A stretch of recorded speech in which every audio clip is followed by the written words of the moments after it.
And there it is. We are live on a Tuesday night for Triple T number 56, January 24th, 2023. Who'da thunk it? Welcome back. And for those of you watching the recording, thank you so much for your time and attention. My name is TJ Zebill. I call myself a professional problem solver, purveyor, finder, whatever labels you want to use on that. My website, if you would like to join it, check it out, give me some feedback, is thetswb.com, thetallskinnyWhiteBoy.com. And my YouTube page, for those of you that are watching live or want to share it, is TSWB Helps. And if you do me a favor and do all the fun YouTube things that we've come to know, click the subscribe button, smash the like, share it with all your friends and enemies. I don't care. Leave a comment. No, some of your enemies might need to hear some of the stuff on here so they can stop being jerks to you. Anyhow, here we are, January 24th, week number 3 of the new year. Anybody want to share anything that's come up in the last 7 days? Ahas, epiphanies? Or save it till the second hour? What's that? I was saying that works too. I am, oh gosh, the things that come into my head before and at like 2 a.m. Before I actually get to spend time with you all. Yeah, it'll come back around. I'm still really loving this promise list. And then I'm also doing my best to keep track of what I'm doing when I'm not actually getting paid during those hours, so that I'm careful with them and not being wasteful with them. It's very easy to be busily unproductive. Very much so. And sometimes we need that, before people get all bent out of shape that, well, that stuff's got to be done too. Oh yeah, you're right. But if you're raking every leaf off your yard Monday through Saturday and wondering why you're having issues paying the bills, I was busy all week. How much money did you make? Well, I was busy. Yes. So there is that focus on the income. There was a okay. No, go ahead. Sorry. Go wait. No, go ahead. I know how we often talk about like the side hustles and what we're doing. And, some people will say it's a side hustle. Some people will say you're grinding, you're hustling.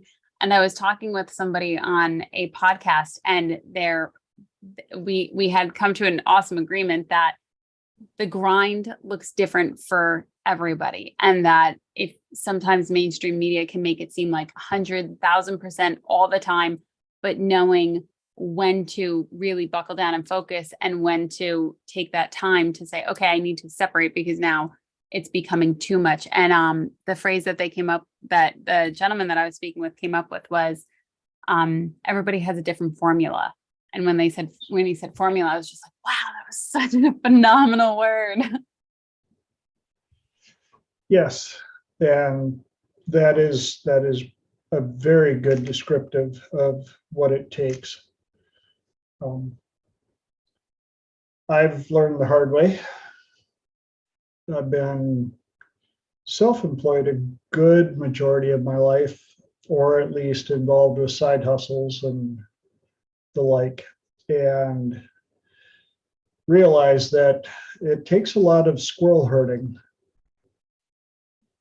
to keep them in line. because it's super easy to get distracted. Kind of like that joke of I went up into the attic to finally organize it and get rid of stuff. And at the end of the day, you wouldn't believe all the cool stuff I found. And it didn't look like I did anything, but I found all this cool stuff. So that was a nice uplifting entrance to today's topics. And the first one kind of hit me being out grocery shopping the last couple of weeks. Mondays are my Sunday for the most part. And I do my errands and my grocery shopping. It's nice because the stores are at like a quarter capacity versus the weekend. But I noticed I'm going to call it typical post-holiday blues. And people aren't quite as cheery and happy as they were mid or early December. And of course, those of us that have been there, done that, know that, now we've gotten the credit card statement and realized what we invested over the holidays, presents and meals and HVAC bill because people came over and we had to make sure that Aunt Thelma wasn't freezing. So the house had to stay at a chilly 78 degrees. And it's also most of the vacations, the Christmas vacations, the long weekends, the 3-day weekend, 4-day weekends, those are over too. And we're back to work with a bunch of other grumpy people and coworkers and all that excitement. Another thing is a lot of times the holidays bring on missing special people, relatives and parents and family members and friends and things like that, especially if it's your first holiday without them. And when all of that's over and everybody's gone, you get to sit there and really think about it. The other one that popped in my head was New Year's resolutions, constitutions, oh my illusions. And we're getting to that third week where maybe some of that steam is starting to peter off a little bit. Maybe instead of going to the gym 5 days this week, we made it 3. Maybe even 2.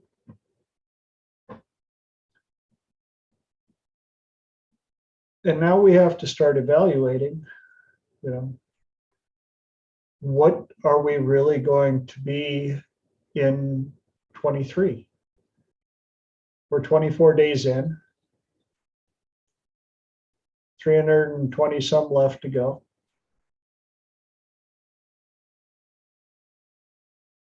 If you took my challenge and set out your goals for the year, reversed engineered them, are you on track? If not, how far off, or do you have a matrix that you can check yourself with? Do you have accountability people that are still online with you? Or did they talk a good game too, and now they're MIA, or they're already right back at happy hour? So I wanted to bring this up to see how we could help each other. And for those of you watching the recording, in case you're wondering why I'm talking so large crowdish, the recordings only show the people with cameras. And it also doesn't show the people that are watching the YouTube live. But regardless, I'm curious, on a scale of 1 to 10, 10 high, where do you see your progress towards your goals? And the second question, again, 1 to 10, where do you see your satisfaction and your happiness according to your standard baseline? Are you at your baseline? Did the holiday blues, and the other part I forgot is, oh, the weather this time of year, depending on where you live. Now, those of you that really know me know I grew up in Minnesota. Yeah, Dan. Or if you don't like the weather, stick around, it'll change. You can have all 4 seasons in a day sometimes. And right now they are in the middle of the deep freeze. And I'm down in Dallas, Texas area, and we're enjoying Texas winter, where it gets below freezing a little bit at night. And I know my friends in Minnesota are like, whoa, whoa, whoa, whoa, we would love that. Duh. Yeah, we got the cold, rainy, it was below freezing last night. So if you rewind a couple of months when fall was over and you hadn't been hit with that weather yet, and 40 degrees flipping sucked because it was cold, that's where we're at right now. That's why I tell everybody the coldest part of winter in Minnesota is the front side of winter. Because on the front side of winter in Minnesota, 40 degrees still sucks. It's cold. But the backside of winter, 40 degrees is tank tops, shorts, flip-flops, sweeping the slush off the sidewalk going, it is a beautiful day. So it's all about perspective. Same with what we're dealing with here. The things that we're dealing with right now, post-holiday, is going to set us up, I think, for the rest of the year. It's so easy to be happy and da-da-da-da-da during the holidays because it's almost expected. And the people that are having a rough go at it, it seems like there's more support for them. Like, oh, you're Scrooging it. What's going on? Well, Grandpa died, and it's not going to be this. Christmas isn't going to be the same with him. Oh, and we get it. We get the sympathy and stuff like that.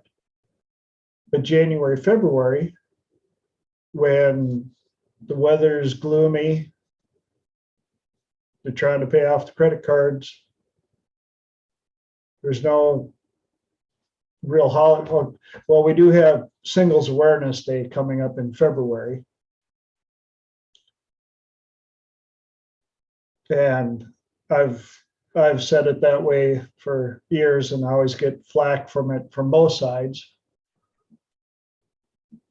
Well, you're single. I said, yes, and I'm very aware of it. Then I got married, and they're like, well, you're not married, you're not single anymore. I'm like, yes, and I'm very aware of it. And Singles Awareness Day will definitely give you a reminder, a little check-in on where you're at on that. So that's coming up, and that can be good or bad as well. But what comes after that? St. Patrick's Day. Everybody gets an excuse to drink. Cinco de Drinko. Again, everybody gets an excuse to drink. But what I'm here for is working on ourselves. What goals did you aspire to? Are you on track? If you're not, how are you assessing them? What's your matrix? It's no different than a budget or a construction timeline. If you had somebody building a house for you,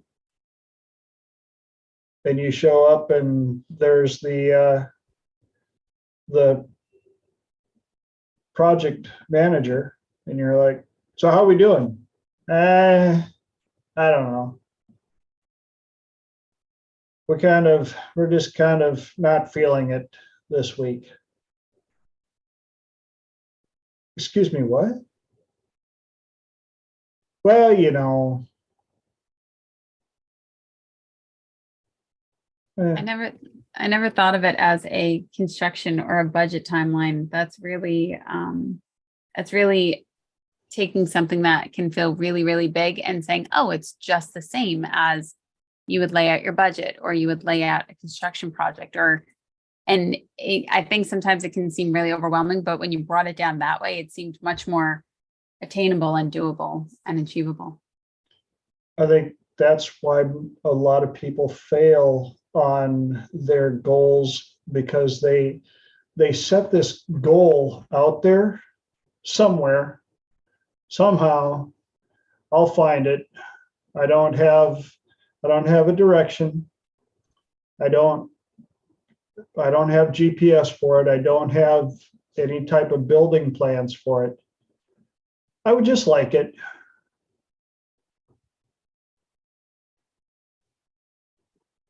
And we have to treat them the same. The more you treat it like business, the easier it is to reverse engineer it. Now, I've been around construction quite a while, and I know a couple of people that have built so many houses that they just need a general idea, but they're few and far between. And if you show up and somebody's going to build you a house and they don't have blueprints, elevations, timeline projections, cost analysis, kind of a budget,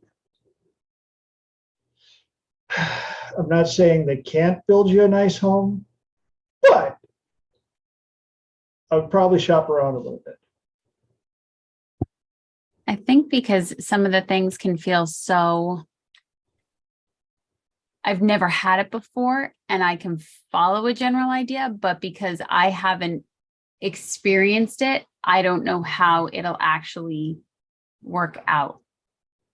That to me is the defining difference.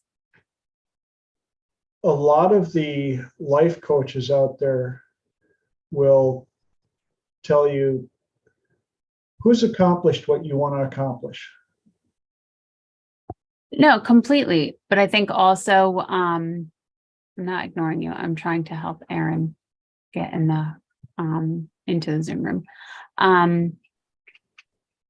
But I think because everybody looks ever so slightly different, and you know that you want it out there, but you're like, this has got to work, right? If I mix cement and this together, this should work out, right? And it's not a tangible guarantee. I think that's also partly why so many people have to have some sort of school, university, whatever. even though it's been proven a vast majority of the information can be found and learned and attained for free on the internet nowadays. There's so much out there on the internet. Oh my God. But that being said, why aren't more people doing it? Because they don't have the structure, they don't have the activity, the layout, the Mhm. patterns, the whatever, the accountability. Mhm. And a lot of times their why isn't strong enough. Just like with the New Year's resolutions. I've had a number of people reach out to me and, like, it's the New Year resolution. Okay. And I'll be like, cool. So why is that important to you? And I start drilling down to values and criteria. And if it doesn't sound strong enough, I start asking them, well, what is your game plan? Who's your accountability partner? What process are you going to use to attain that goal? And I'm not trying to talk them out of it. I'm trying to secure it for them. Because a goal without some type of plan is more of a wish. And if it's not important to you, then enjoy the wish. But if it's important to you, put a plan in place. Set a timeline, reverse engineer it, put in matrix ability so you can look back and see how far you've come and know how far you've got left to go. And for a lot of people with health goals, part of it is a lot of education. I've had a number of clients come to me for weight loss, which can have at its roots a whole lot of different anchors, a lot of different reasonings. Yes, it can be lifestyle. Yes, it can be food preferences, things of that nature. A lot of times it's lack of knowledge of how food reacts with the body. But a lot of times I tell them, good, measure your weight today and then go lock your scale away in the garage for 6 months. And they're like, wait, what? No, I gotta measure myself like 3 times a day so that I can figure out my morning weight and my night weight and I just had a pretzel weight and I watched a video weight and I sat in the bathroom for 2 hours weight and I'm like, yes, but are you trying to drop just weight, or are you trying to change the look of your body? And when I have them look up the mass difference between 5 pounds of lean muscle versus 5 pounds of fat, I pretty much get the same reaction. Like, what? I'm like, yes, and I don't want you working on redefining the look and the shape of your body and getting depressed because you stepped on the scale 27 times in the last 14 days and only dropped 2 pounds. And then I'll ask them, but how do your pants fit? Well, my pants are really loose. Yes, you replaced fat with lean muscle. And one of the other things I tell them is remove the word diet from your vocabulary of your goals.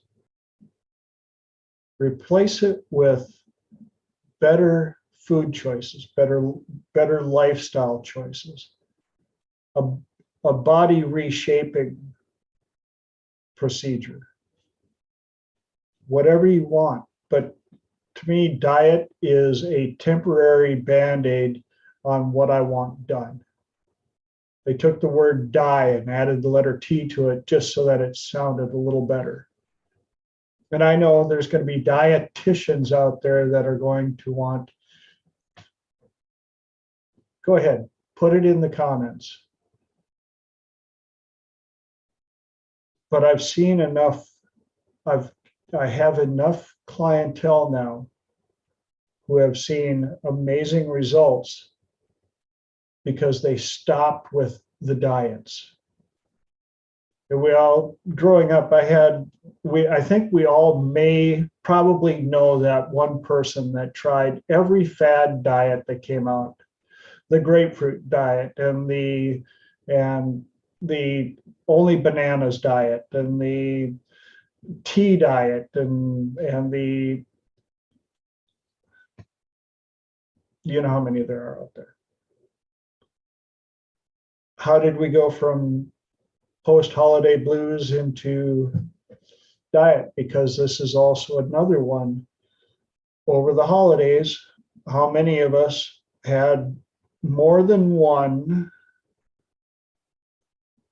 larger than normal meal with people? And the cookies and the caramels and the goodies and the things that some of us don't normally stock in our house until the holidays, because that's a great time. And now that affects our psyche as well. Also, there's a lot with the weather, we're getting a lot less outdoor time. Make sure you're getting out into the sun. If it's when you get up, if it's dark out, turn the lights on. Light the house up until you can get outside and get some sunlight. Make sure you're drinking enough water. Make sure that you're moving. I know that I didn't want to go outside today. Guilty. It's gloomy, nasty, rainy, cold. Bleh. I didn't even want to walk from the house to the shop. But I stayed busy. And we have to watch that as well. And watch over your friends, your neighbors, and people like that. This is also a time of year where people are less inclined to ask for help. I made it through the holidays. I'm on my New Year revolution, solution, all the above, and I should be strong and I shouldn't need help from anybody. Besides, I went to the grocery store and everybody was,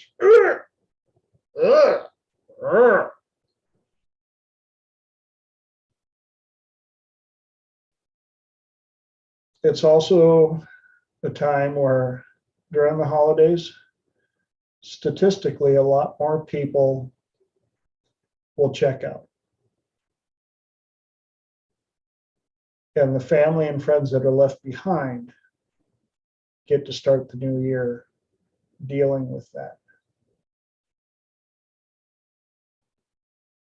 So keep checking in on people. Let them know that you're still there, you still care. Reach out for help. I give a free 30-minute consult, and you can call me about anything. Don't care. If you just want to chit chat because you're bored out of your living gourd, you get 30 minutes of my time for free. If you do have something going on, please reach out. If I am not a good fit, I will tell you so, and I will help you find somebody who's a good fit. If you've watched enough of Triple T, you've seen that there are people from all over the planet that are in our group that are more than happy to help or find help. We'll make sure that you don't have to go through life being less than you want to be. Just saying. That was a very enthusiastic 30 minutes. So any other input from any of you guys? I think that it is, especially when it comes to happiness on a day-to-day basis. People will often think, especially if you look in the media, oh, get this one thing and everything will be solved. And it's not one thing. It's a combination of things that will become tools in your toolkit. And almost every day, if you don't wake up where you want to be, if you're not waking up at that level of happiness, that's when you take out your tools and you really start to apply them, because that's what, at least I feel like, as somebody who helps people get to where they want to be, these are the lessons that I learned. You have to fight for your happiness. You have to generate it every day. If it's not just coming on board, you have to implement the tools that you have learned from the past. And if it's not on autopilot, okay, no problem. Are your tools effective? If not, okay, no problem. Reach out for additional help. That reaching out for help is another tool in the toolkit, and really working to diligently find that level of happiness that you want to live at and live there as often as you can. And when you said that, little scroll across the road and Get the tab. Analyze your current and your past habits. Do they support happiness? And sometimes it can seem such a little change, so small, as something as small as making your bed first thing in the morning. And the number of people that are like, I'm just going to get back in it at night. But studies have proven the simple psychological impact that it has at making your bed quickly and doing the best you can at it. I've seen some people that, thank God I've got a comforter. Bed's made. Well, yeah, almost as good as a college kid.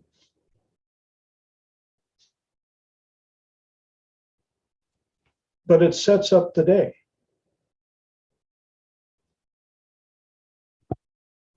Definitely habits of success. And even though it's something small like making your bed, it's something huge to your brain. And it helps with the chemical hormonal balance so consistently. It's really important. It's also why you'll hear me talk all the time. Write down lists, things to do. Have, they don't have to be monstrous lists. Get little notepads like this if you want. That way, after you've crossed them off, tear it off. Day is done.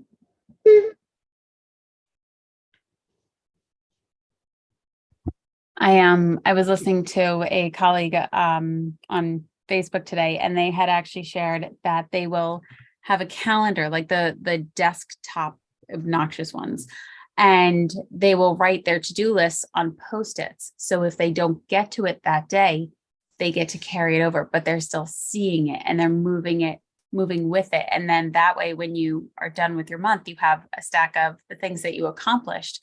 And if anything needs to move forward. What a concept. That's awesome. Good one. They actually, there are so many now, so many day planners now that are set up for things of that nature, where you'll have your priorities, your sub priorities, your carryovers to the next day, and you're planning your next day the night before. Okay, didn't get to this, got these all done. Okay, this goes up, and this is number 2, this is number 3. And even then, I've told people, even a couple of CEOs, even if it has to be the sub priority or something on the bottom of the page, make bed, eat breakfast, 3 S's,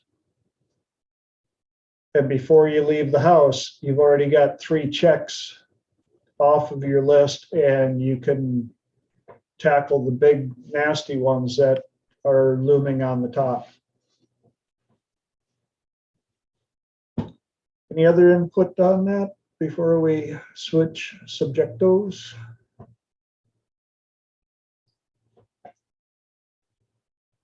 Well, if you saw my Facebook post, the other one is real estate and hospitality selling. This one came up because my neighbor is selling his place, and because I can't help myself, I've been over there a lot and interacting with the real estate agents, and they're entering kind of a challenging time. Last couple of years, real estate's been pretty gravy. They said that a lot of times, especially down here in Texas, they didn't even have to list a bunch of houses.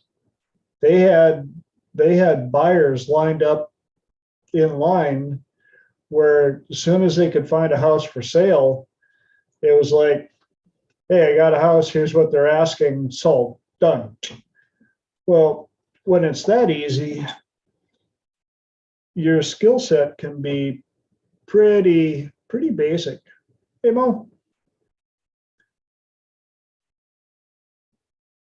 Now that things have tightened up a little bit,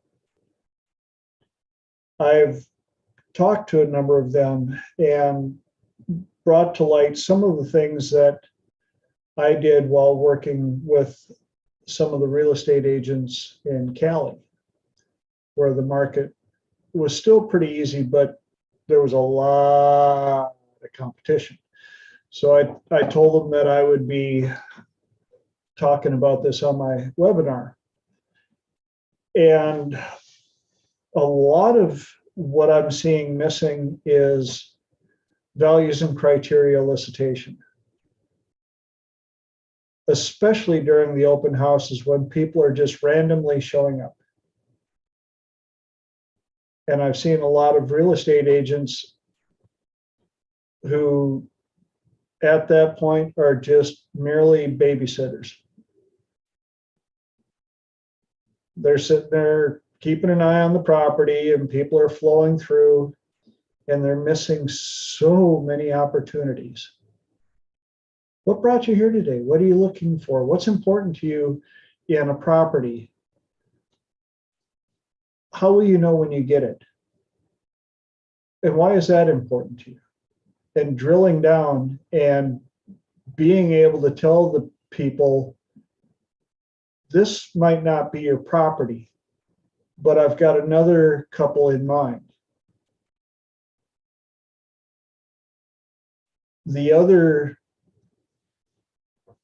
things beyond that, and I can do I've actually got an entire class devoted for real estate and hospitality selling. So if this is everything I normally teach, I've got time for about that much. So I'm going to hit on a couple of the things that go beyond selling that have really struck some of the real estate agents here as things they've never heard of. And one is inspection collaboration. I used to call it inspection intervention, but that sounded a little too, what do you call it, heads on. And the basic idea behind it is I've been a professional handyman for a number of years. Before I left Cali, I had an extensive portfolio of rental properties around SDSU, and the vast majority of them were college rental homes. So yes, I've fixed quite a lot of stuff. How I got into this was a good friend of mine was a real estate agent there, and she had a house showing coming up with an inspection coming up, and she knew that the house had good bones, but the owners were a little lazy on the maintenance. And she was afraid that the inspection report was going to come back just riddled with stuff that was going to scare the buyers away. And so I suggested to her, why don't you let me show up when the inspector gets there, and I will walk the property shoulder to shoulder with him. Because the inspectors are not allowed to repair any of the things they find, conflict of interest. However, as a professional handyman, if he's doing his inspection and goes, hall light doesn't work, I can actually go up, pull out a light bulb, put another one in, light bulb, hall light works. And I explained to the inspectors, I am not here to debunk your work. I am here to enhance your work. I am here to verify your work. I am here to help you find, and you help me find, as many issues with this property as possible. We are working together. The difference is I'm working for the buyer and the seller. So when the inspector submits his 28-page report of doom and gloom, and I then submit my 15-page report of, yes, all of that was true. Here are the things that are already repaired. Here's what is not. And here are some recommendations. And I recommend you getting a second opinion, especially on these big ticket items. And now when the buyer gets the two reports, their anxiety level is lowered tremendously. And we were selling houses much quicker. Not only that, the buyers felt much more confident in the place when they bought it. The other service that I provided that is apparently quite unusual and I believe needs to be more included is education about the property and the building. Before they are even fully buyers, because of my background in construction, I can tell them, chances are this is not a load-bearing wall. And your utilities are here, your power's over here. This is, you've got an open attic space up here. Here are some of the things that you could do with this house, with this property. This could be opened up. This could be done here. Obviously, before you do any type of work, you're going to want to get, the proper people in to do a full inspection and layout, and get a designer who's worth their salt to come in and talk about the real work done. But at least you've got a vision of what this place is possible, what the potential is for this place. And that got the buyers even more excited. And I'm like, we're not talking about next week, this could be a 5-year, 10-year project, but at least now you have a vision of what this is capable of. And then the third thing that I offered for the real estate agents was, once the buyer owns the property, they're in, I give them a week or two to kind of get settled in, so they're not sleeping on an air mattress on the floor. But I come in and then I educate them on the machine that they've bought. I'm like, okay, you've bought a house that is as complicated as the car you're driving. Unfortunately, you don't need a driver's license or a homeowner's license to buy a big house. And so I'll ask them, where's your water shut off? Well, I don't know. Okay, pipe pops in the middle of the night and it's spraying out massive amounts of water. What do you do? Where's your shut off? And so I educate them. All right, here's where you would typically find a shutoff. And I want them to have enough knowledge so that if they're over at a friend's house and something like that happens, they have a general idea of where to look. What does it look like? How do you shut it off? And then where's your, if the house has gas, where's your gas shut off? Where's the meter? Then I take them, where's your electrical panel? What kind of panel is it? What style of breakers are in there?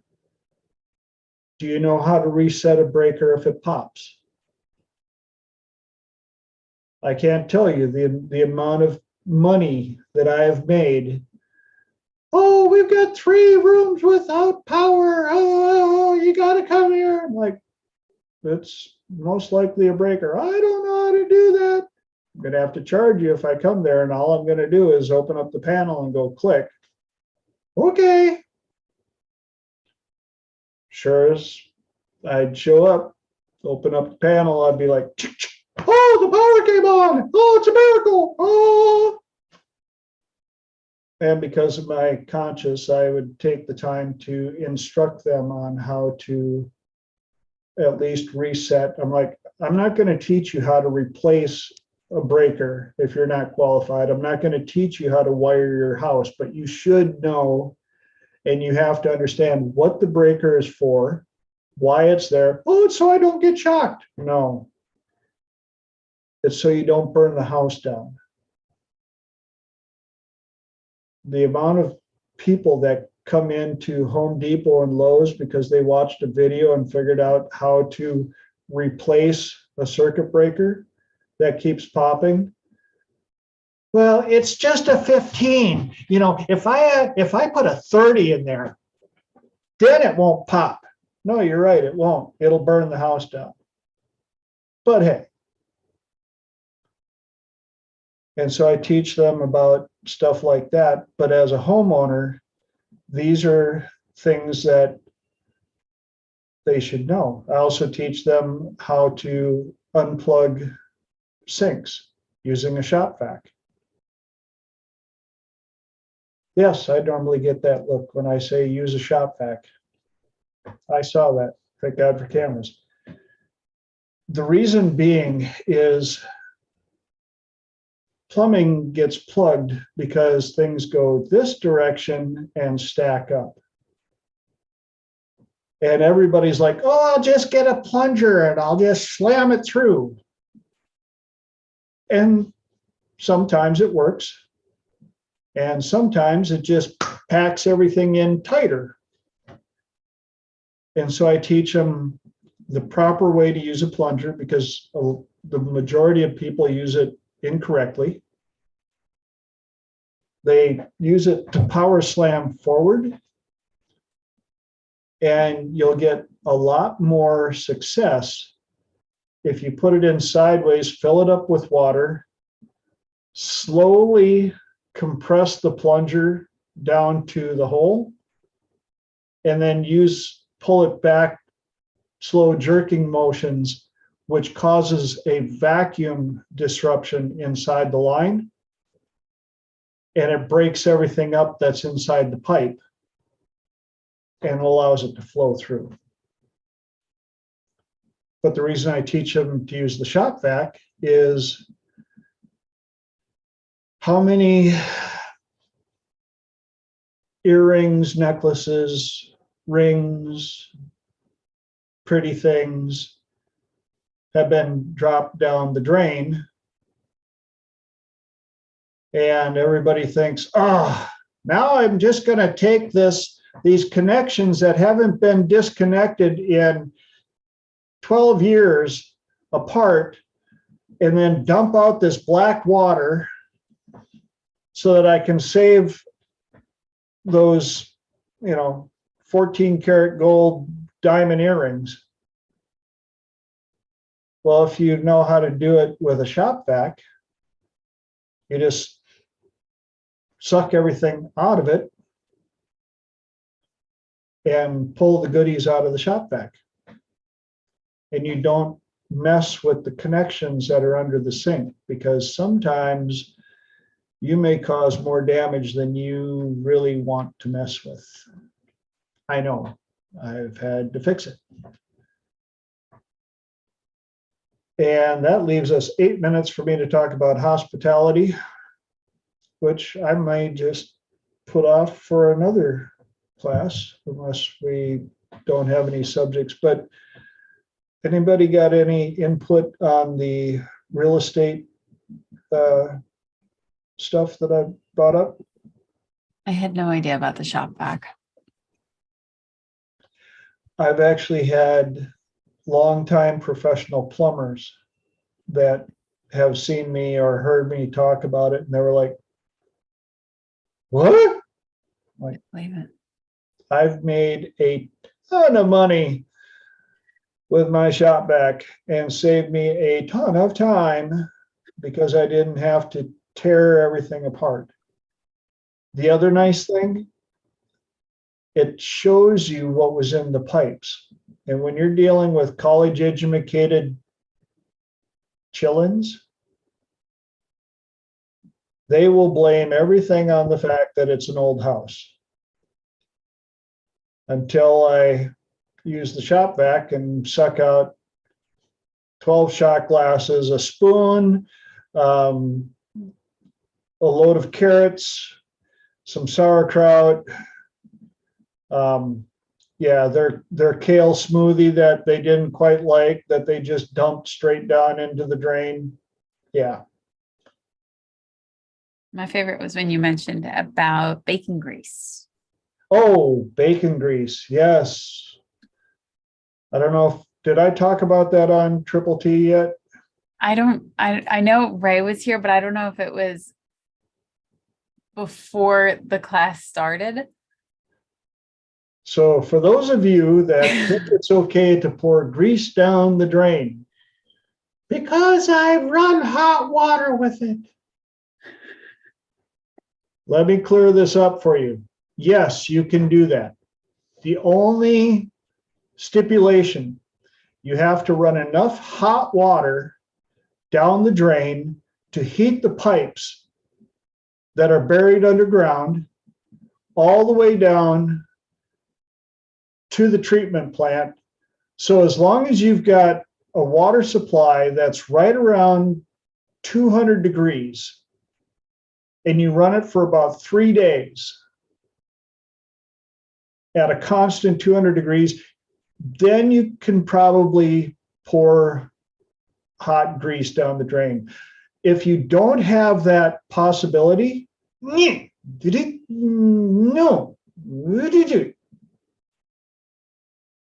Because what happens is that hot water doesn't fill up that whole pipe. It trickles down the very bottom. But that grease floats on top and does the little wiggy wavy and coats the pipe on the sides all the way down. And then when you start putting other things down there, like the hair that comes off your head in the shower, that comes down, gets trapped in the grease. And then when the boys shave their face, all the whiskers go down, that gets trapped in the grease.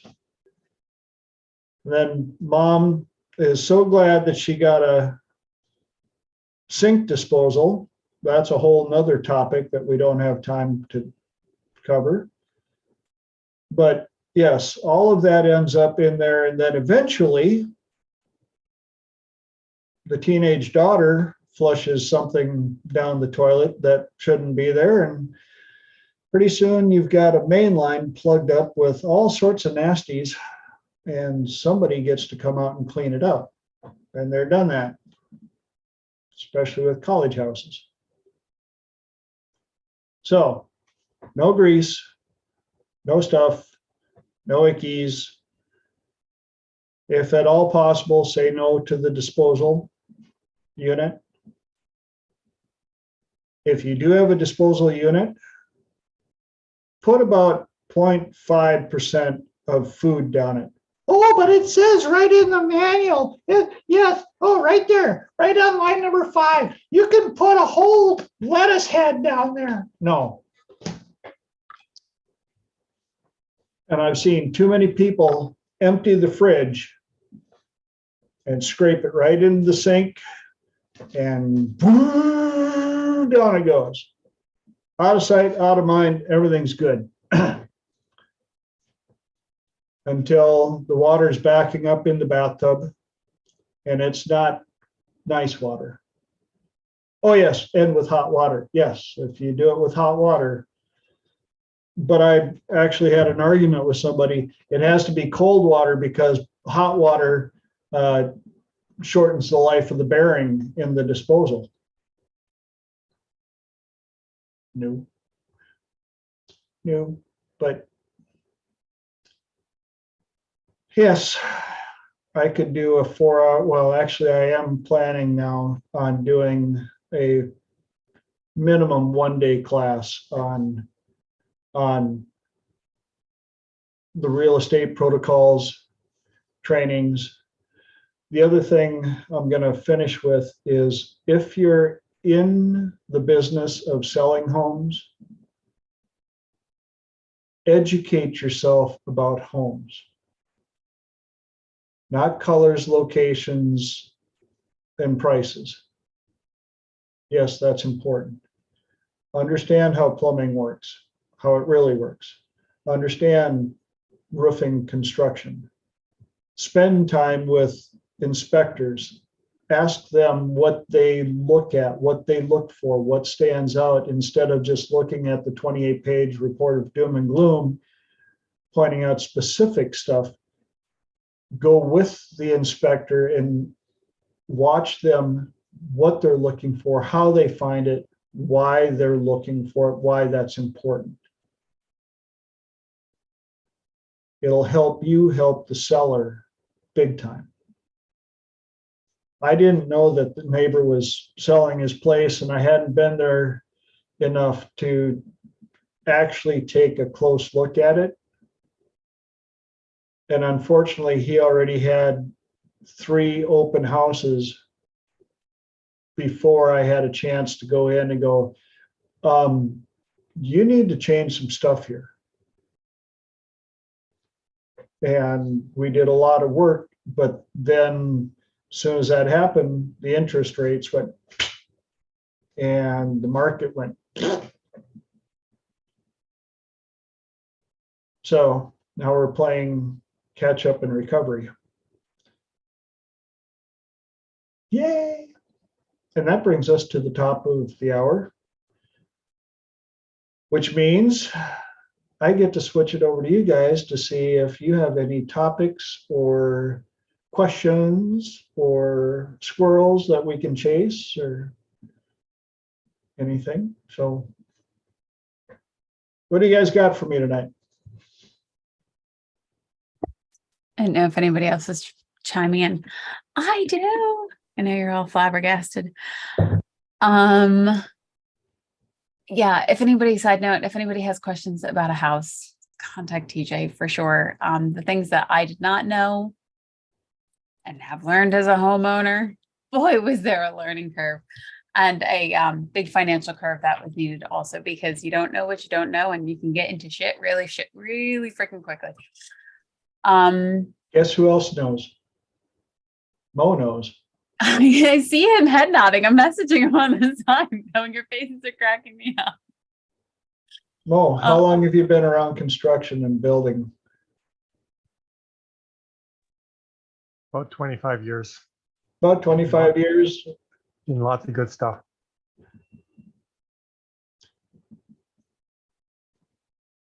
So am I on point? Yep. I've seen people do some really silly things, and that if they don't know what they're looking for, they get into a lot of problems. Garbage disposal are especially bad. They plug up especially they run it with hot water. You put vegetables down, the potato peelings, that kind of stuff. Run hot water, and it softens it up and just plugs it up. It can't grind. Oh, can I add to that as long as we brought this up? Rule of thumb for disposals or putting stuff down the drain. If you put it into a jar of water and it takes more than an hour to be able to squish it into nothingness, don't put it down the sink. How long can carrot slices sit in water before you can mush them to nothing?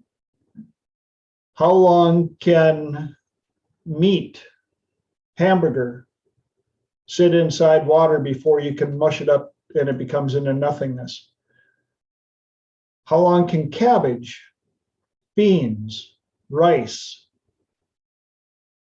I got to share one story with you. And I worked at a 300-unit apartment complex that was about 30 years old and under-maintained. And every apartment had to have a dish rinser and a disposal. And one story that stands out, this lovely mother of two who could barely speak English, husband was in the military. This is not a judgment, so don't even try to go there. She was a great little mommy, but she grew up in an area where there wasn't a whole lot. And there sure as heck was not a disposal. And she sure as heck did not grow up with a dish rinser or a disposal. So she comes to America and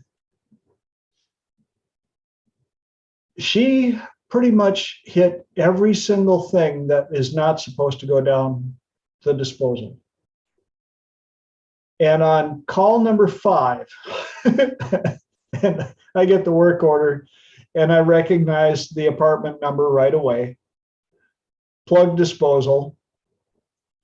So I just grab my shop vac and head up there. And I knock on the door and she opens up the door, and I don't want to shame her at all. She is an absolute sweetheart, Norman Rockwell, stocky little, perfect little mama type. She opens up the door with her 2 kids in her hand and carrot shavings in her hair and a total look of defeat on her face. And says nothing, doesn't make a noise. And I did the best I could to keep a straight face. And I went, carrots, huh? And she didn't even look at me. She just went over, sat the two kids, who the kids were perfectly behaved, always. Great.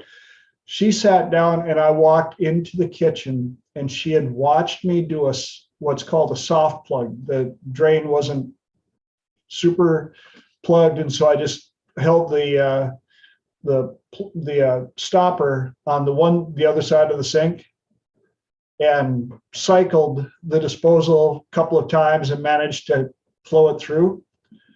She tried that and built up a little too much pressure and shot carrot shavings on the ceiling, on the counter, on the floor,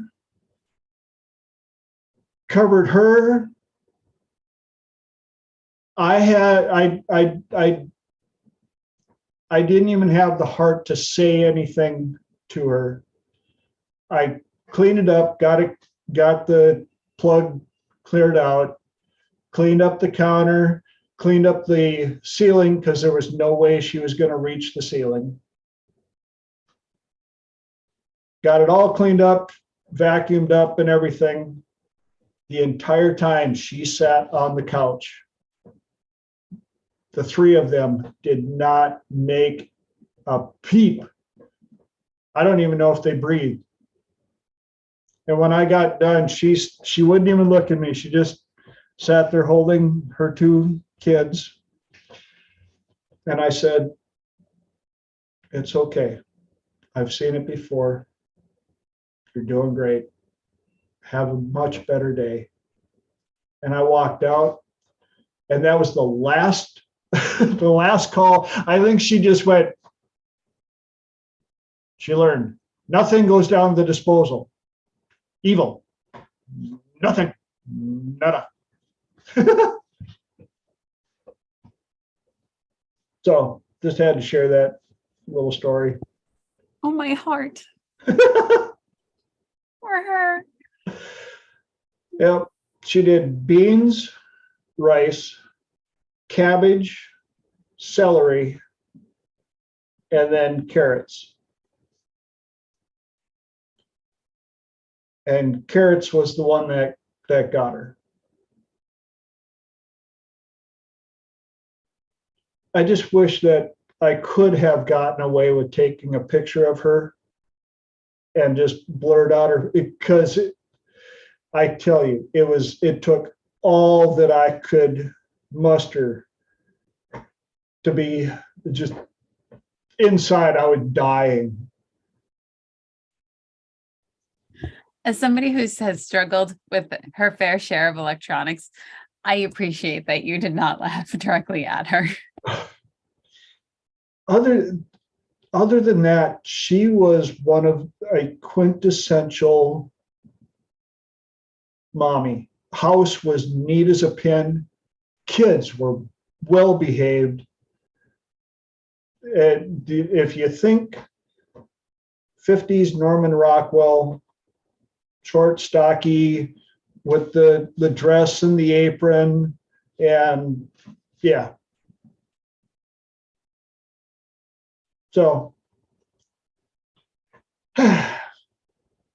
now on with hour two. Now that the squirrel is gone.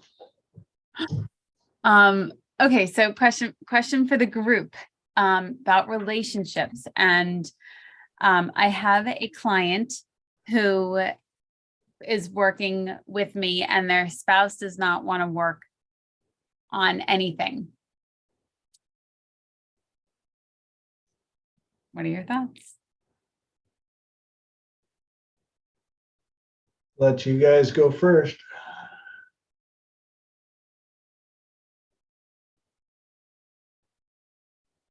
It's like Maurice. I'm like, I see the wheels. I see the speech bubble. He's like, so what is it that she's trying to accomplish? Okay. And well, I actually work directly with the male. Okay, what is it that he wants to accomplish? They would like to have more intimacy. He does. She does not. Right. Mm. Okay, so, and without getting into too much detail, so she doesn't want to have a conversation with you, or I'm not sure exactly what it is that you. What would you suggest as a male? Oh, as a male? Mhm.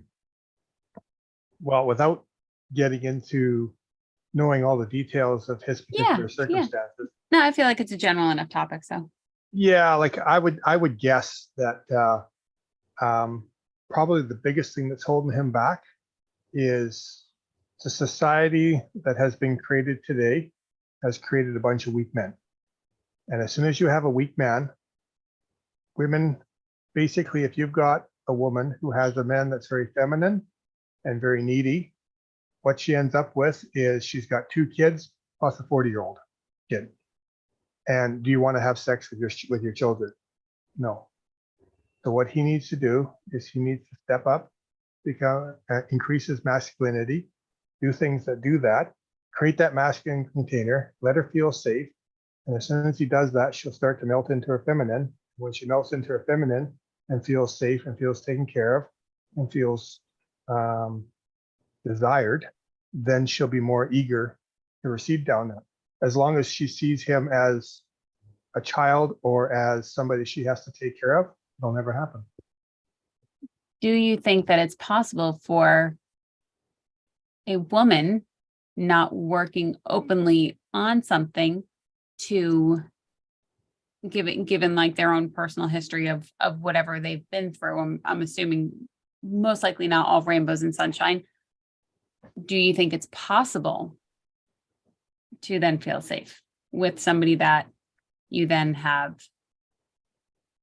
Well, basically, he compared has to as a 40-year-old kid? Well, 100%. He has to create that container, and he may or may not be able to do that with her. And she has to be in a position where she has the, I guess, where's her desire? What's her why? Does she even want to be in the relationship anymore? You know, maybe she doesn't. Maybe she's done with the relationship. One of the things that happens with people, sometimes they've reached that tipping point where they've dropped over the edge of the cliff. And once you've gotten too far over that edge, you know, you're committed, you're going down. There's no coming back, right? So I guess that would be the first thing I'd have to assess. But you can't have that conversation with him. You have to have that conversation with her. She's not in the room. You can't talk about it. Mm-hmm. I like how you So, pointed out what's the why. yeah. And there's far too much information missing. Vaguely specific. Yes, Mhm. vaguely specific, but on her behalf, hormonal, past experience. Just because they've got a couple of kids doesn't mean that it was that enjoyable. Body changes, image changes, identity changes. But that comes down to TJ. If he's not creating that container for Yep. her to feel safe in, like all those things will just exponentially magnify. Yeah. And if it's hormonal or body changes, there's a chance she's not even aware of it. She is, but not.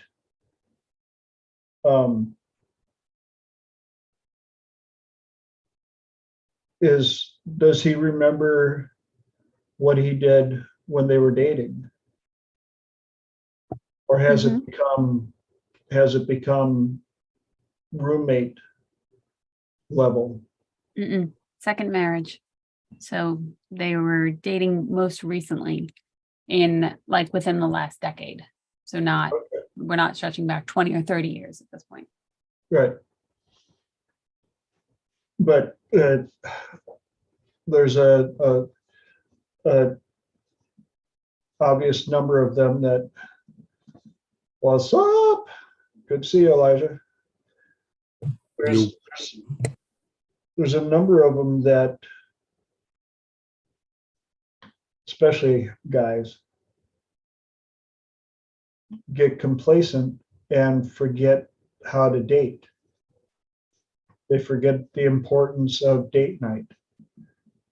They forget the importance of values and criteria. And even though he's coming to you and saying, this is what I want, does he remember what it took to get there?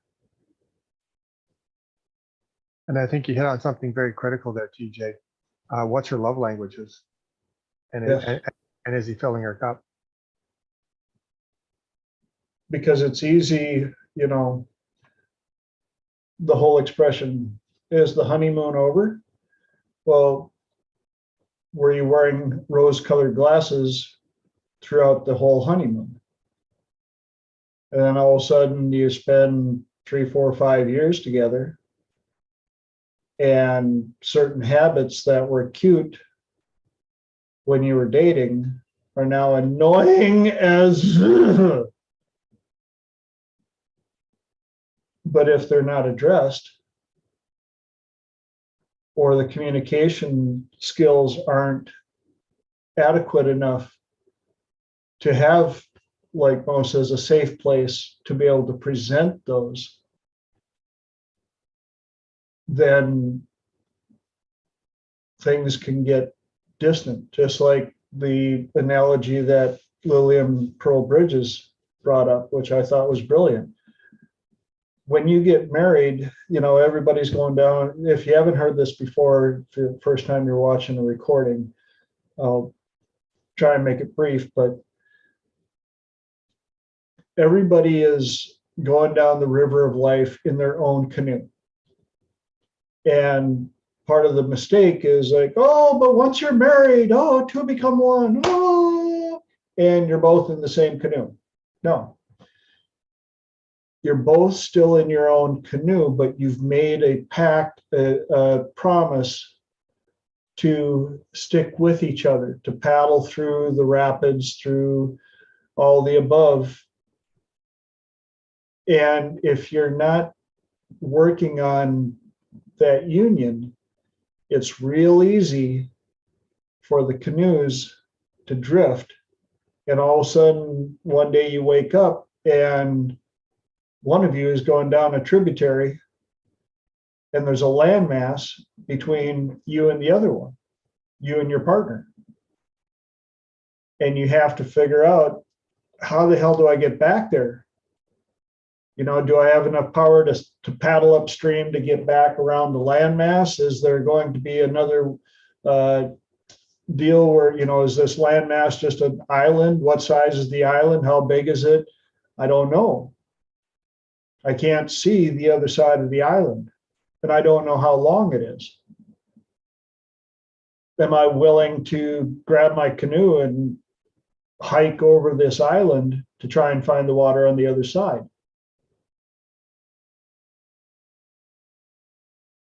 And some people, when they wake up that way, it's too much work to stipulate how long before the island is gone.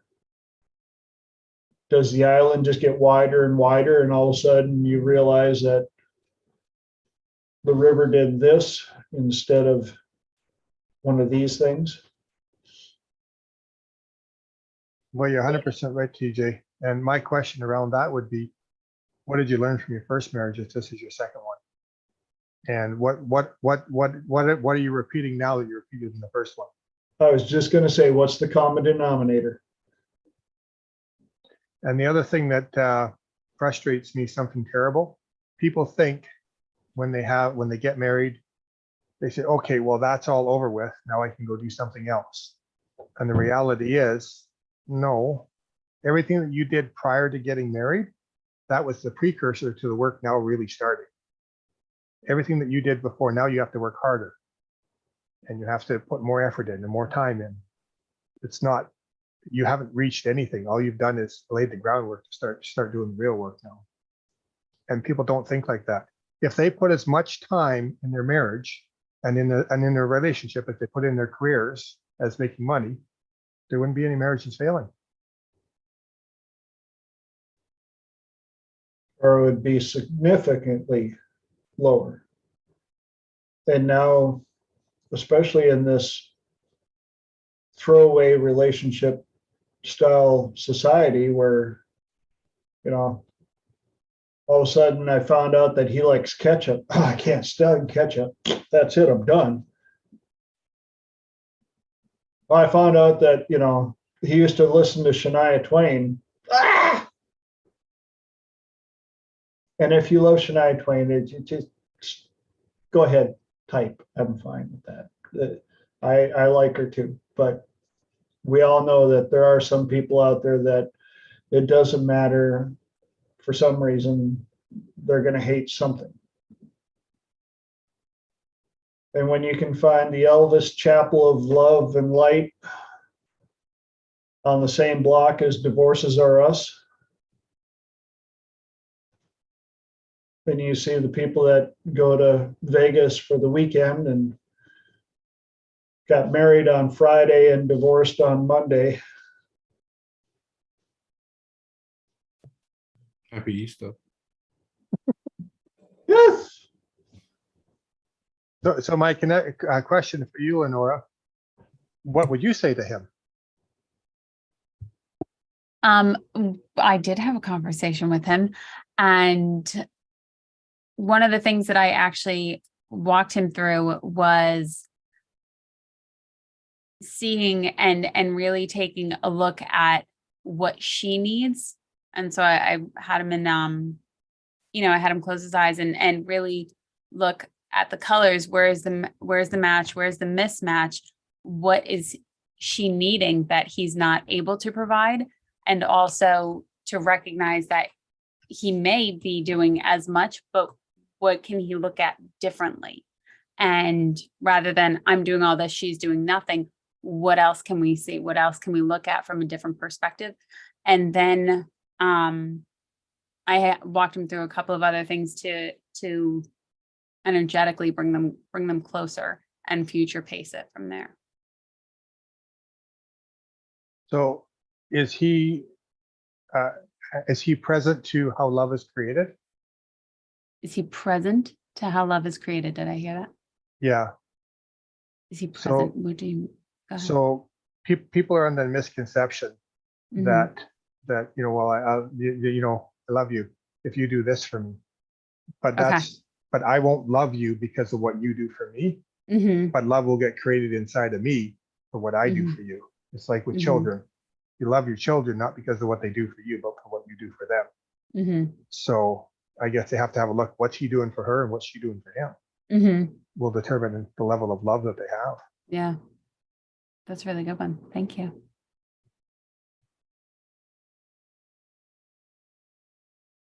Hi, Holly.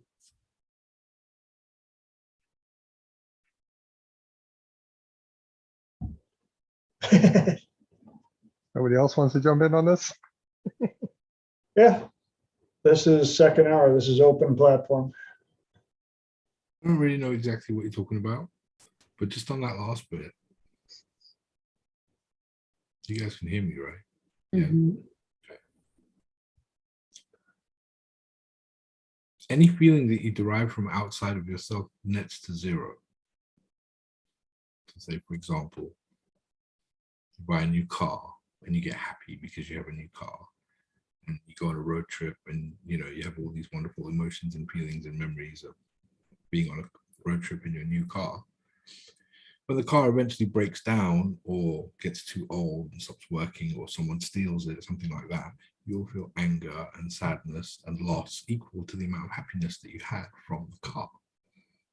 The same way, if you get a puppy and you love the puppy and you have lovely, joyful, loving feelings towards the puppy, and you have lots of memories with the dog as they grow up and become part of the family and everything, when the dog eventually dies, you'll feel grief and remorse and sadness equal to the amount of love you felt that came from the puppy. So all emotions that you derive from outside yourself net to zero in the end. Except for the happiness and the love and stuff that's internally generated from yourself. That's the one you get to keep. So it's not the love that he's getting from her. You see, you can't make someone else happy. It's not possible. They have to be happy. And you have to be happy being with them. You can support them and live a life with them. And, you know, two of you, you know, the whole canoe thing works very well. It's a very good metaphor. But if you're expecting them to do something to keep you happy, or that you have to do something to keep them happy, it's not going to work. That was a good analogy and metaphor. Right? Yeah. It comes from within yourself. And it has to be unconditional. This is why the whole thing, the whole example with your kids works so well, because people love their kids unconditionally. Doesn't matter if their kids are stupid or ugly, or, you know, like they do drugs, or they drink excessively, or they get in with the wrong crowd. You always love your kids, no matter what. Right? It's unconditional. That kind of love you can give of yourself. And because it's unconditional, that means, by its very nature, you expect nothing in return. You're giving it freely. So you don't do things for someone so that they will then do things for you, because that's not unconditional love. That's not the real love. The real one is that you give of yourself because you want to. And if they don't reciprocate, you don't get upset, because you weren't expecting anything in return anyway. And once you can live like that, then people will flock to you like a flame.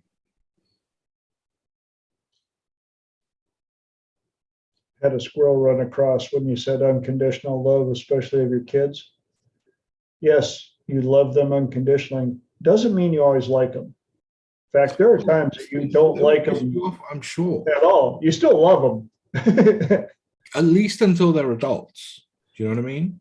Yeah. Once they become adults, and I don't mean like legally adults, I mean,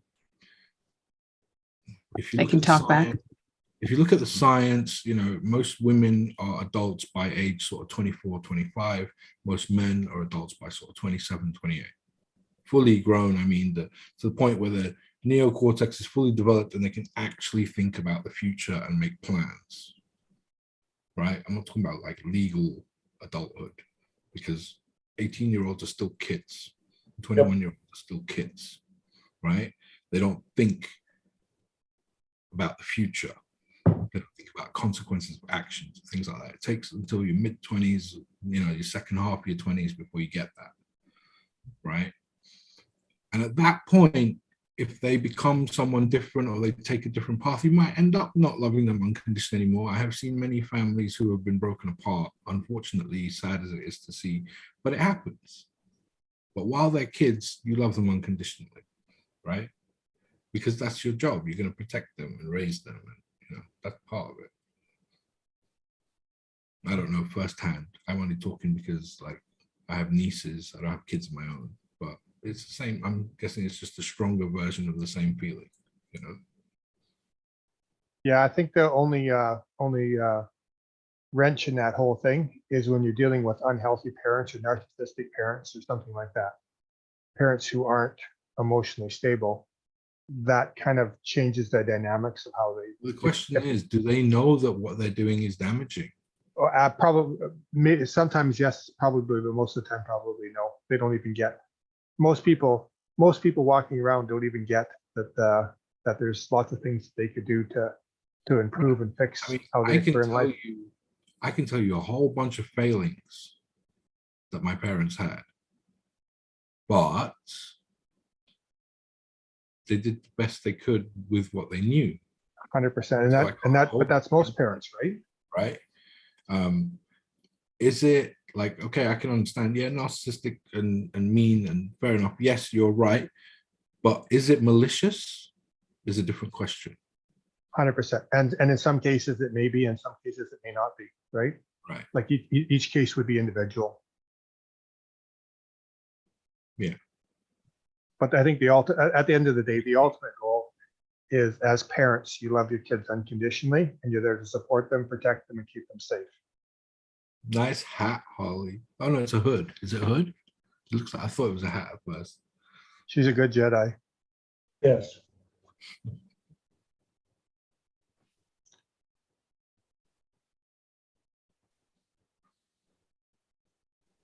And then there was silence. Maybe I'll jump in for a second. I think, because for me, I think there's a difference between love and trust, and then also having healthy boundaries, supporting maybe the case. I don't know what the word would be, because I think you can love somebody. There's a book I read I always talk about called When to Say Yes, How to Say No. And they talk about that if you have somebody in your life who's toxic and you are enabling them by letting them stay in your life, that is not loving. That is just discomfort on your side because you don't want to have to face the discomfort of knowing somebody you love is struggling. And so they talk about, you still love them. But you could still say, I love you. And the loving thing to do right now is to cut you off, is to have healthy boundaries with you. Because I don't want to be the person enabling you. I don't want to be the person that's making it so that you're doing destructive behavior because you're not facing the consequences for your own behavior, if that makes sense. So I'd say support is unconditional for children. Because if you've got a 5-year-old child, I don't care what they're doing. You don't get to say, oh, sorry, you didn't follow house rules. Go out and support yourself. Peace But out. and obviously you could do that to a 30-year-old, and maybe you should do that to a 30-year-old who's not living their life. But once again, if it's conditional on, oh, you have to do the right thing, you have to not be a drug user, you have to never say anything that hurts my feelings, you have to never ask me for money, that sort of thing. By definition, it's conditional. And I mean, if that's what you want to do, if it feels right to have conditional love, that's fine. But I think that, support and love and boundaries and trust are not all synonymous, if that makes sense. So trust is earned, but love, as much as it possibly could be, is unconditional. And as far as you being in my life, if I owe you support, that's different, but you earn it. And either if something you're doing is triggering me and I need to cut you off, I'm allowed to cut you off, or if something I'm doing is enabling you, I need to cut you off as well. I don't know. That's just my kind of two cents on that subject. That's what this part of the show is all about. I want as much input from everybody as possible. But I think you are right, Holly. And there is, but it is boundaries and it is love, though, because sometimes you have to do tough love. Sometimes the most loving thing you can do for somebody is let them go to jail. Like you've tried everything else. Like by keeping them out of jail, you're enabling them to do something worse maybe next time. Again, that the individual call that you would have to make it, that whatever the circumstances are around that, but I don't know.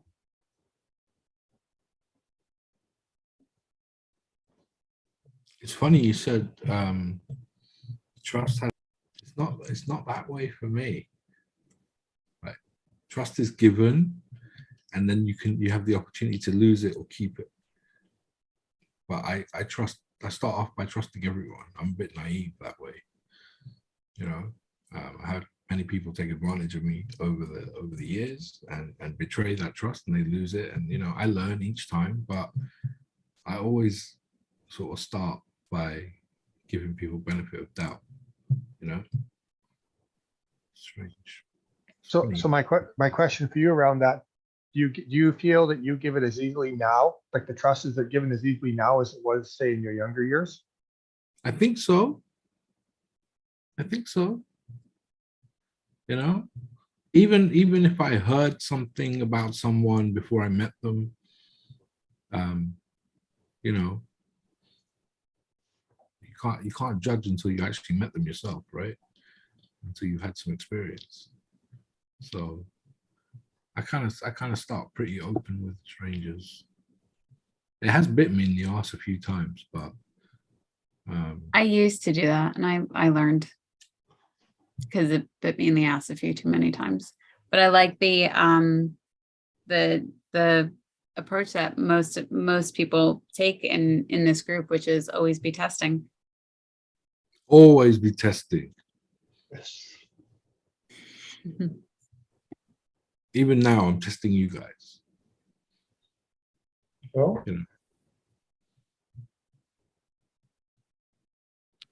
I will say too. I was just gonna say. go ahead. I was just gonna say I like the Matthew Hussey thing that he says too, where he says invest then test, and I think that's, there's different levels of trust. So I think saying, yeah, I'll trust you with a little bit and see what you do with it, I think is probably the fair way to do it. So I'm not going to start out the first time I meet you giving you my bank account information, but I may be a little vulnerable with you and trust until it says not. So I don't know if that means anything or not. And that's a test right there. When you meet somebody, how much are they willing to start offering up and trusting you with? Because that can also be a red flag.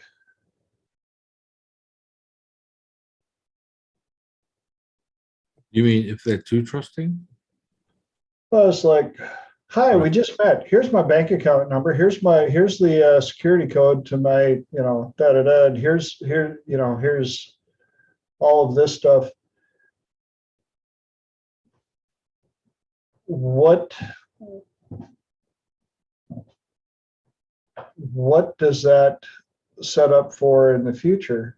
And who else are they that quick to trust? Hi, we just met. Here's my boyfriend's passwords and his bank account. And well, but he seemed like a nice guy. So would you say if somebody was to do that to you, TJ, would that create red flags immediately for you? Red flag enough to make me take a closer look. You mean a closer look at the bank balance before you? Well, that, or just, I guess I want enough of a level of street smart to be protected to where I don't want to, and it's my values and criteria. I don't want a partner that I have to watch over constantly, afraid that they're going to meet some person on a bus ride across town that is a swindler, that's really good at conversation, that's going to get their password and their bank account information just because they were a smooth talker. And that could just be me, but I wanted somebody with a little more business smart, street smarts. Yeah, it's like you said, it's your criteria, it's your checklist, right? Yeah. Yeah. I thought you were going to say, because if you get too close too quickly, that's also the mark of a narcissist or a character disturbed individual as well. That is correct. Yeah, but we're the hypnotists, so it doesn't matter.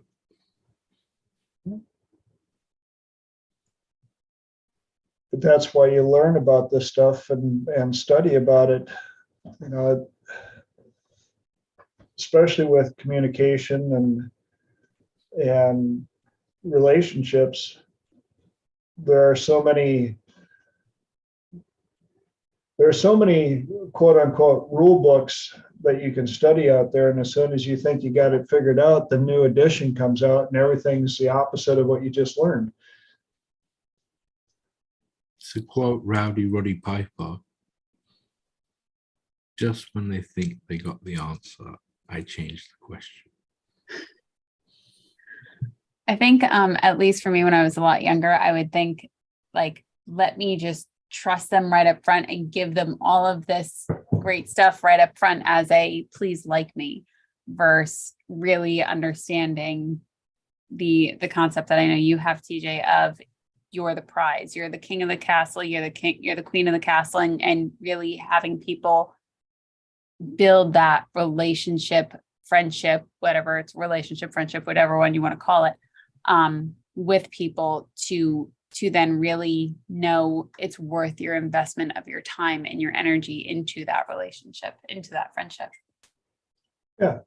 And along with that analogy, it's you get to decide what level of the kingdom they're allowed into. Are they allowed on the kingdom grounds at all? Are they allowed within the city walls? Are they allowed to even come into the castle? Are they allowed into the big room? Are they allowed to sit at the head table? Are they allowed into the upper domicile to see the great views of the kingdom? And eventually, are they allowed into the king or queen's quarters? I would like something that's a little more secure than, oh, so glad I met you. Here's the key to every room in the kingdom.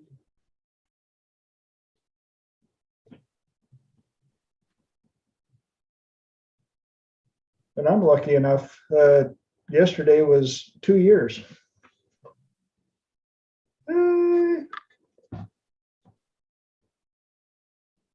So at 7:30 p.m., I kissed her because we made it 730 days. Well, that's adorable. Because I'm a dork like that. I even set my timer just so that I wouldn't miss it. Like, bing, bing, bing. Hey, come over here. She's like, what? 7:30. Yeah. Been 730 days. And she's like, really?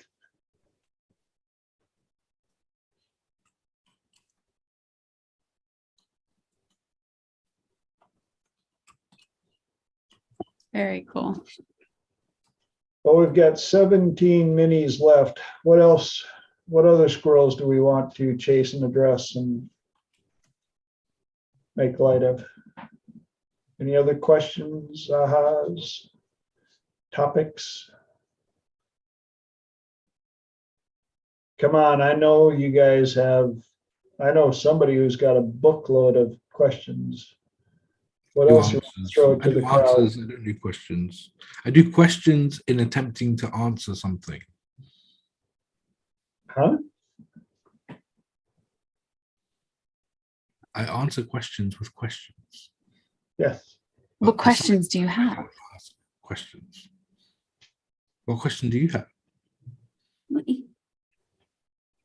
I was letting other people step up. I surely got them over here, but I was letting other people step up.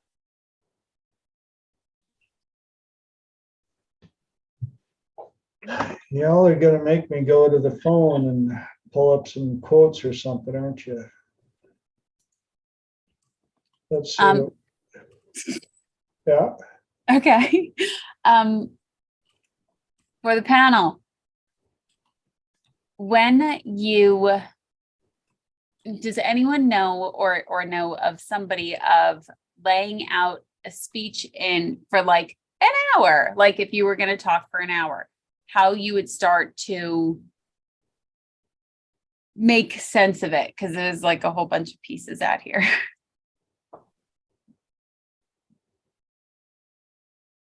Anybody else? You can do it on podcasts, but if you were going to get up on stage and talk for an hour, or even what would you talk about? What would you like to listen about? Well, first thing that came to mind was Dr. David Snyder's middle of the bullseye, know your why. Why are you doing it? What are you trying to accomplish? Who's your audience? how well do you know your subject? Do you have enough catch files? Or do you have to write it up? Are you good at talking, or do you need markers and postcards to keep you from chasing squirrels? Do you have enough content to fill that hour? Do you have way too much content to fill that hour that you have to really refine it down?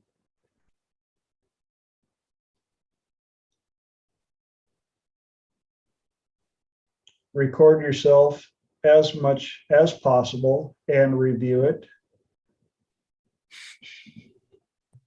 as a guest and not your own worst critic, but allowing you to see where you can refine your speaking abilities. Join groups like Toastmasters, BNI, Odd thing. Sorry. Chamber of Commerce. Muted. Huh? Sometimes when you're talking, or anyone, not just you, sometimes when people are talking, I answer questions or rebuttal against points that are being said in real time. But I always mute my mic. So that time I didn't realize my mic was not muted and I kind of cut you off. So sorry. This is a safe, open forum. That's why we have fun here. The second hour is meant. Sometimes I don't say it in the nicest way. When I think my mic's muted and I think no one can hear me, the things I say are not the politest always. So, well, here's a perfect quote for that. I just was about to say it before the other. Beware of people who never disagree with you. They're not being honest. Konstantin Kissin. I disagree with that. Good. Beware of people who never disagree with you. They're not being honest.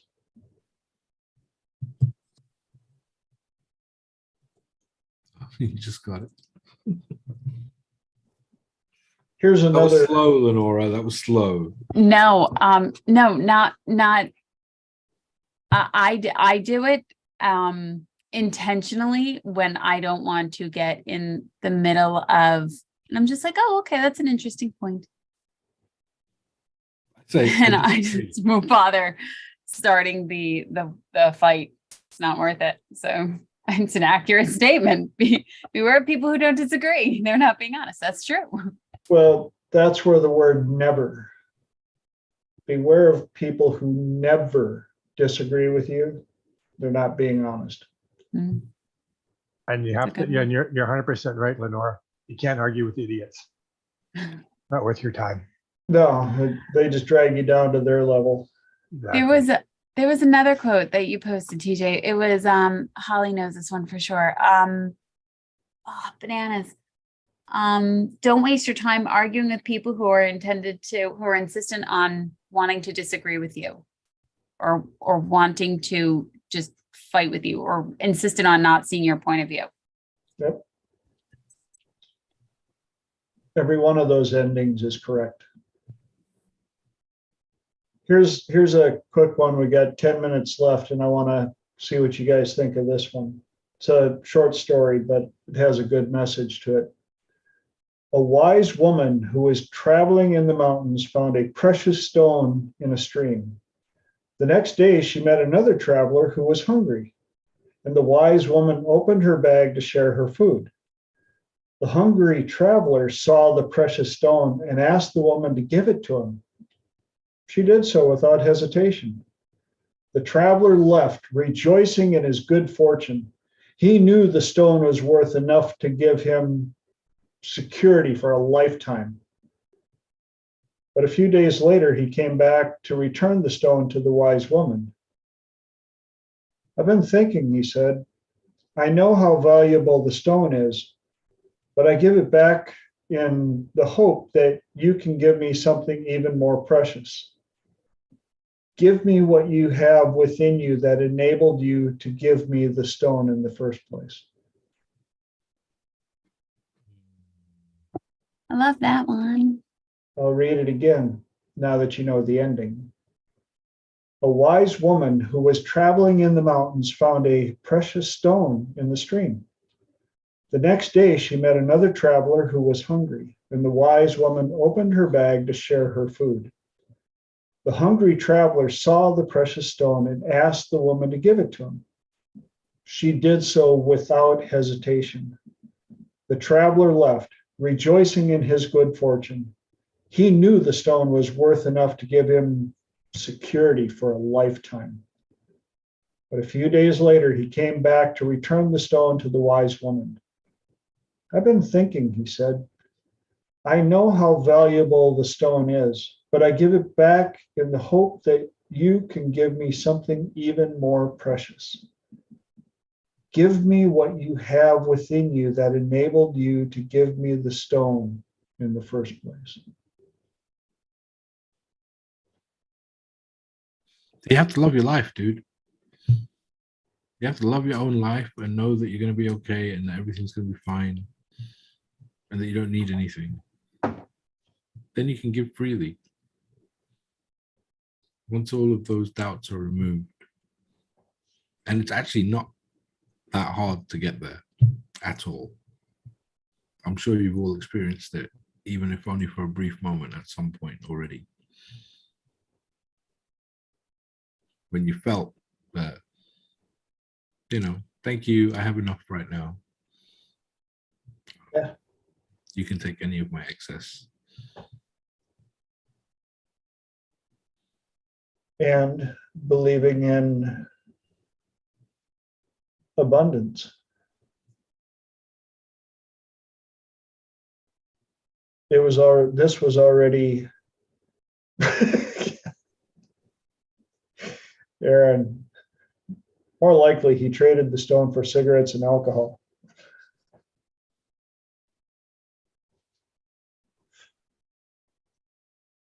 But yeah, when you live in a mindset of abundance and the world having enough out there, it's much easier to offer to those in need, especially those that know how to manifest and believe and trust in manifesting. There's always more where it came from. You don't need to worry about that. Yeah.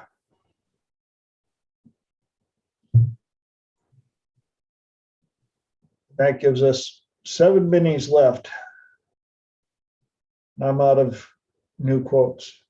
Been a dry week. So anybody else got anything they want to throw out for the next couple of minutes?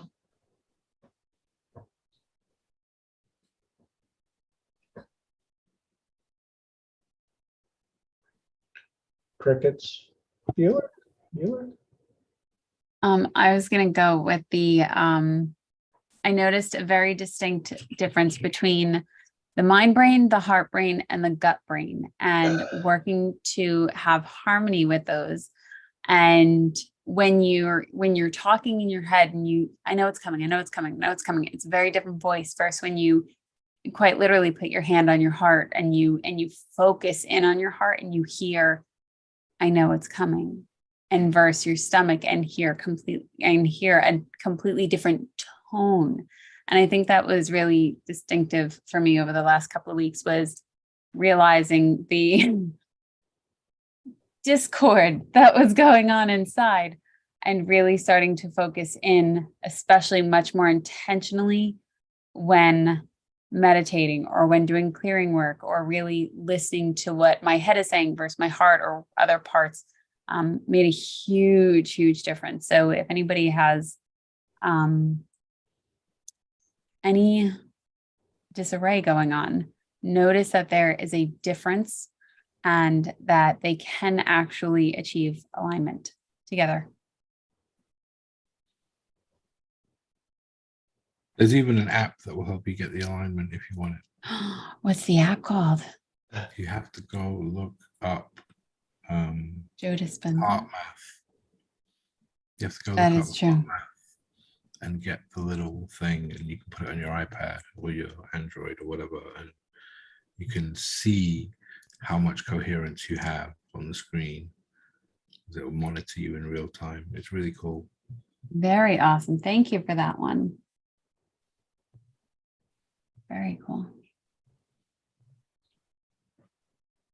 Something Right. else, something else to go in along with that is the body keeps score. So every time you think something, you say something, whether it's a joke or not, the body is registering that. And that's the vibration in the field that you're putting out there, and that's what you'll track back in.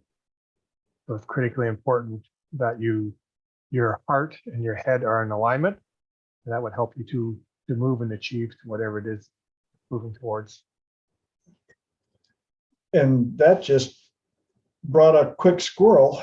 On Instagram, I saw an experiment that can easily be reproduced, and I'm thinking about doing it. And for those of you in the cold climates right now, it's super easy to do.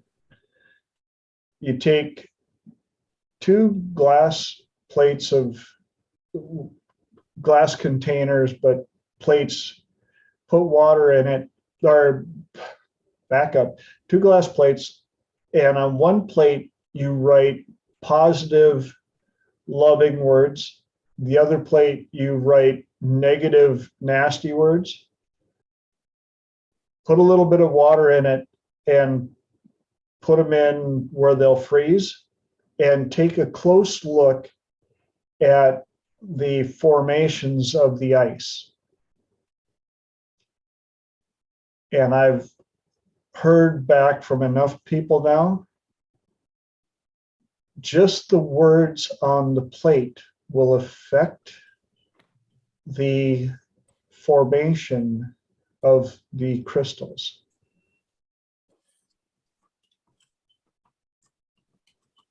And it's an easy enough experiment that you can go out and do it yourself. This next series of photographs of What's that? Sorry, I have the YouTube video for exactly what you're talking about. I'm just going to share it. It's wild. Doctor, isn't it Dr. Emoda that water talks? Yeah. I guess what your body is mostly made up of. Exactly. What a concept. See this video? I just linked it in the chat. Yeah. It's absolutely amazing. And they've done Awesome. the same type of experiments Shape with of crystals and the formations in the water, and they show you what emotion was being, or what concept, because some of them are not emotions, was being held in the mind of the person that was holding the water before they froze it. You know? they did the same type of experiments with plants, identical plants taken from a graft, put in 2 different rooms, and one was showered with, they were both fed the exact same soil, same temperatures, same lighting and everything, just 2 different rooms. And one plant was constantly given verbal praise while being watered, and the other plant was being talked down to while being watered. And the progress of the 2 plants were night and day,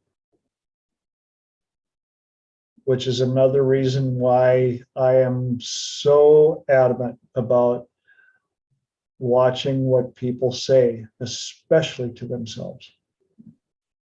This is again why, like, you can really trust like a pet's reaction to someone, like a dog or a cat's reaction to someone, because they'll pick up on it like straight away. Yep. Like the subconscious dominant type of thinking, if that person's aggressive or if they're loving or if they're whatever, like a dog will instantly not trust someone who's harboring or hiding their true self. Oh, I've had a number of dogs where they were my barometer with people. In fact, one of the college houses I lived in, one of my roommates was going out with this dude, and my dog Rory at the time would not go up to him. And he even called her over, and she just sat there and stared at him. And I went, "Oh, you're a Richard Cranium." And I pulled my roommate off to the side quick. She was all giddy and happy to go out with him. And I said, Rory doesn't like this guy. I don't like the guy. If stuff goes south, you call one of us. You call me, I will come pick you up no matter where you're at. And about an hour later, the phone rang. And she was like, "This guy is an absolute Richard Cranium."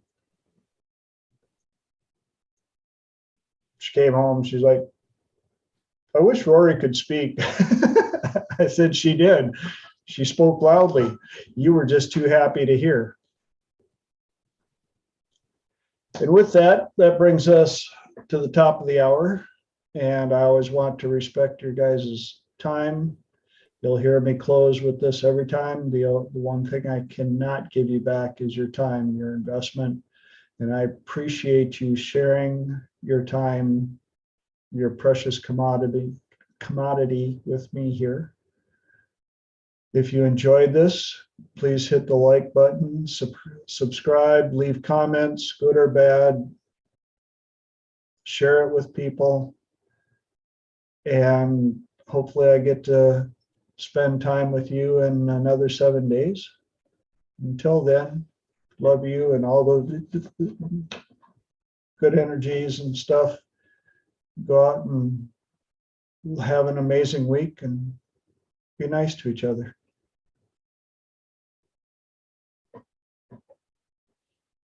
Thank you.